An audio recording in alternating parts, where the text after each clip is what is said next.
In this video, we'll be taking a look at Embo for the Clone Wars animated line. He's featured a little bit later in the line, during the Shadows of the Dark Side packaging.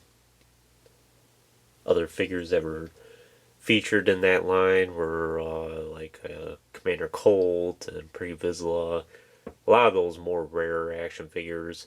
This was during the time when the Clone Wars started scaling back on how much was being produced, and unfortunately a lot of those highly sought after characters became more of a rarity. Embo, I don't think it's been the worst to acquire. Unfortunately, I did miss out on Embo back around 2010 when he was released, but I did get him a couple years later, around 2012 or 13. I think it was actually 2013. And I think I only paid maybe $20 for it, which, at the time, $20 for an action figure was a little more expensive than what people would be willing to pay usually. But I knew at the time that Embo is a character that I've been wanting in my collection. Unfortunately, I missed out on him, so when I saw him on Amazon, I think it was actually, I went ahead and just got him at the time, and I'm glad I did.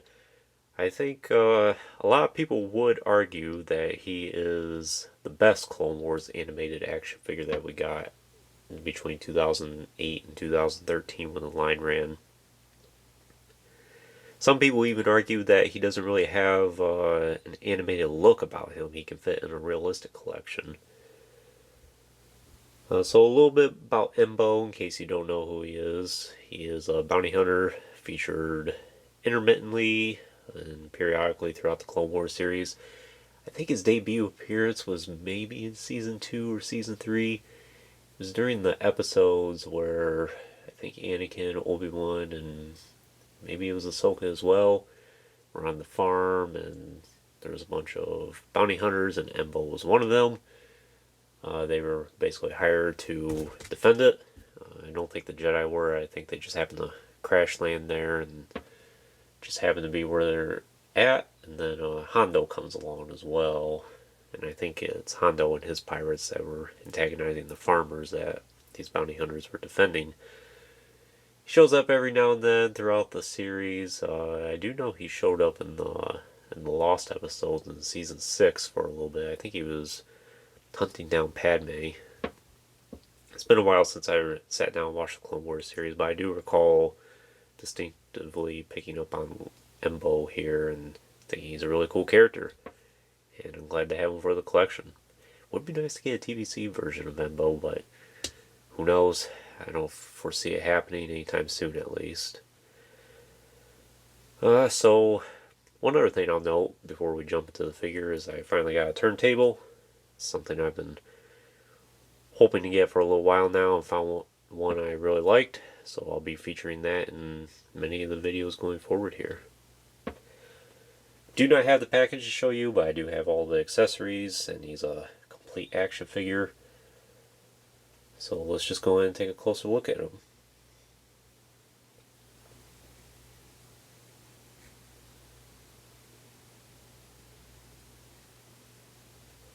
So for me, Embo looks like a character that would come out of something like Samurai Jack.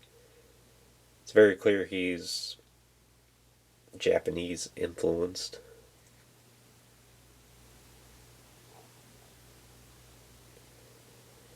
And I'm trying to recall exactly what species he is.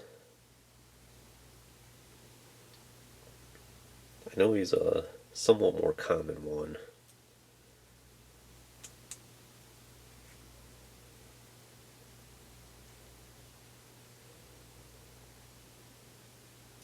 So the paint is very nice on him.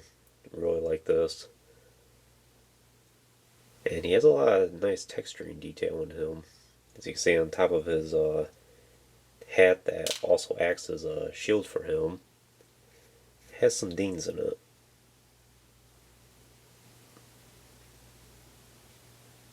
Pretty realistic. Looks nice. And you can't take that off. Oftentimes in the series we'll see him throw it out as like a shield, or like it's a disc or something like that. and he does hold it nicely. Hold on a second here.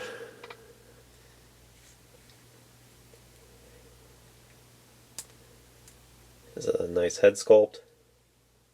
Spot on the Embo.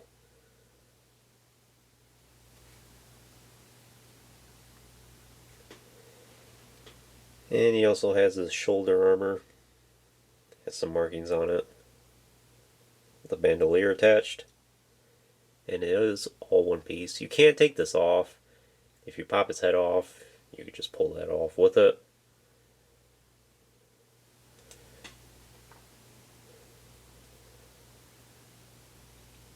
Some extra ammo strapped to the bandolier. And nice yellow armor.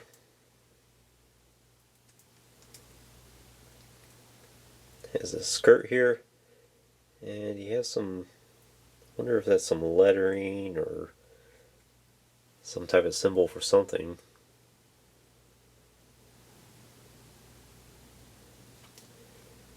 And for this part of his skirt here, it is a plastic piece. It doesn't hinder him at all though. It's short enough to where it's not really a bother. And the rest of it here is soft goods. It's a brown color.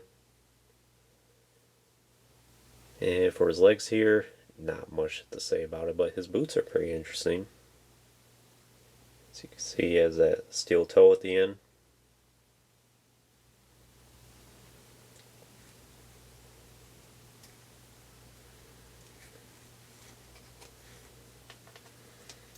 And for his hat here, he has a hole in his head where you can plug it in.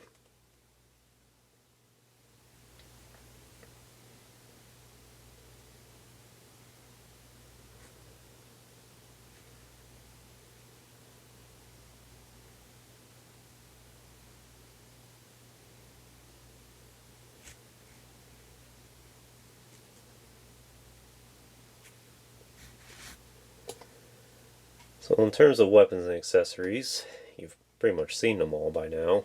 Well, he does have a bowcaster here. I would assume this is bowcaster. And you can stow it like so. You can pop these off, and sometimes they will pop off on their own if you're not careful about it. And he also has a peg here, as you can see, where if you wanted to, you could plug it in the back of his bandolier here. As you can see, he has a hole there. And let's see, fits in right there, and it looks really good. And it stays in place nicely as well. Let's see here.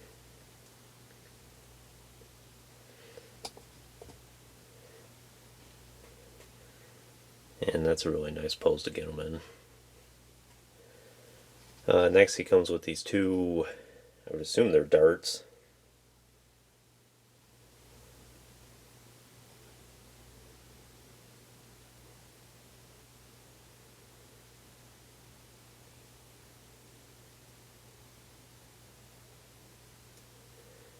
And you can also, technically you can plug those into his bandolier here.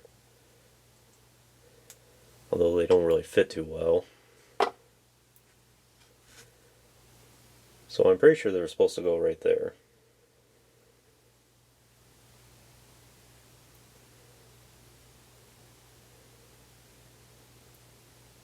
And oftentimes, if you have both of them on it, they end up colliding with one another.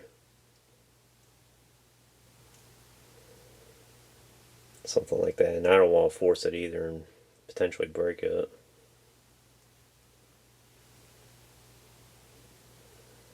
But you can work with it if you want to.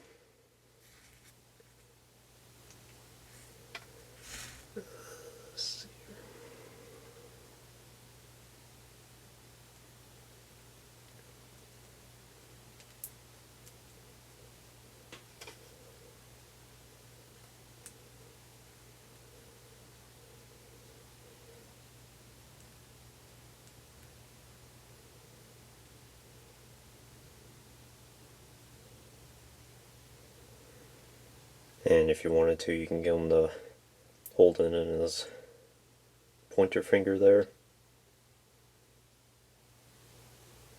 And he can also hold it in his hands.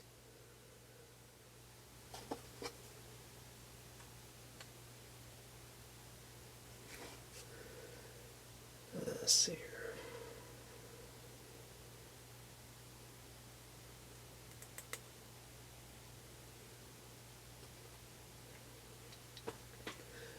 And let's go ahead and turn this on.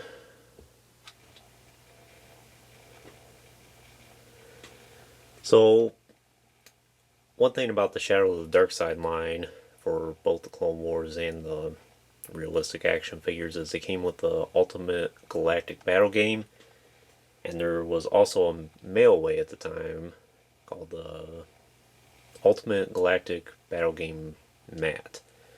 And that came with a Sergeant Brick action figure, which Sergeant Brick was one of the bounty hunters training the clones on Kamino at the beginning of Season 3.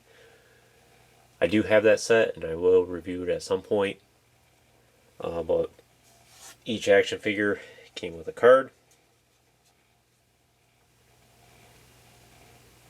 And yeah, I'm pretty sure that's that debut episode of Embo there, when they're defending the farmers. And it has all these stats. It's been a while since I've tried playing this. I have tried playing it years ago. Of course, there's your instructions there. It's not the most exciting game in the world, but you know, looking at things like this, it makes you think back, and it's like, wow, Hasbro put a lot of effort into their action figures at the time. But still, even if you don't play the game, it's fun to collect these cards.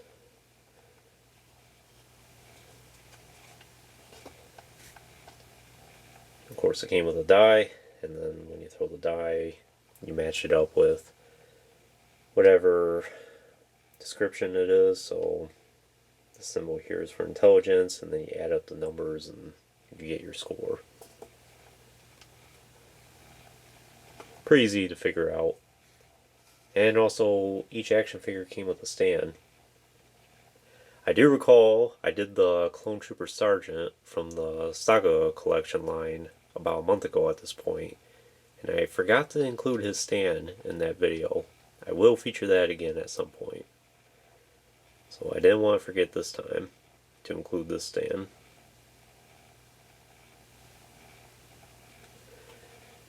And once again, you think back, and it was nice for Hasbro to include stands. These aren't the best stands in the world, and the whole purpose behind them for their design is so you can fit the card in there like this,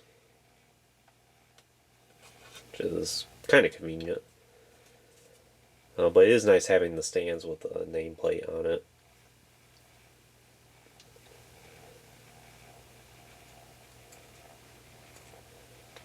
But these days I usually have my action figures with these type of stands because you can fit more on a shelf with that. And as you can see, it has a lot less of an area that it covers.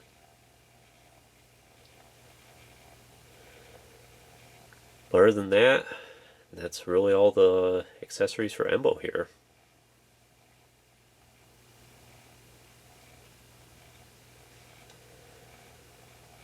And I think that's pretty much all I can tell you about them. Would I recommend them for your collection? I totally would. I think, like I said, I think a lot of people would argue Embo is one of the best Clone Wars animated action figures that we got. And I would have a hard time making an argument against that. He's one of my personal favorite action figures from the Clone Wars line. I have a very high regard of him, and he was very neat in the scenes he was in the Clone Wars series. He probably had a grand total of less than 15 minutes of screen time between all the seasons he was in. But still, what little bit of footage we did get of him is very nice. I don't know if what his fate is after the Clone Wars so much. He hasn't really showed up in anything else as far as I know. I'm sure there's some book or comic somewhere that he showed up in, but I haven't followed those too much. So hopefully we see Embo make a comeback at some point. Don't know at this point how they can really factor him in, but we'll see. These days it seems like everybody knows everybody in Star Wars, so perhaps at some point they'll find a way to shoehorn him into some series somewhere. As far as prices concerned for Embo these days, I don't. He's definitely not like Darth Sidious or pre-Vizsla type prices. Last I checked, that is. Maybe it's different recently. And I do know he's a little bit more expensive usually than most. But I don't think he's so outrageously expensive where people are like, no, I'll never pay that much for it. I think he's within reason where someone that has a little bit more budget on hand is okay paying the price for him. And he's totally worth it. He's a solid 10 out of 10 action figure. So anyways, that concludes this review. I hope you enjoyed it. Stay tuned for plenty more reviews in the future. There will be lots more to come. And if you have not already, please like the video and subscribe to the channel. I greatly appreciate your support. And check out the links in the description as well. Thanks for watching.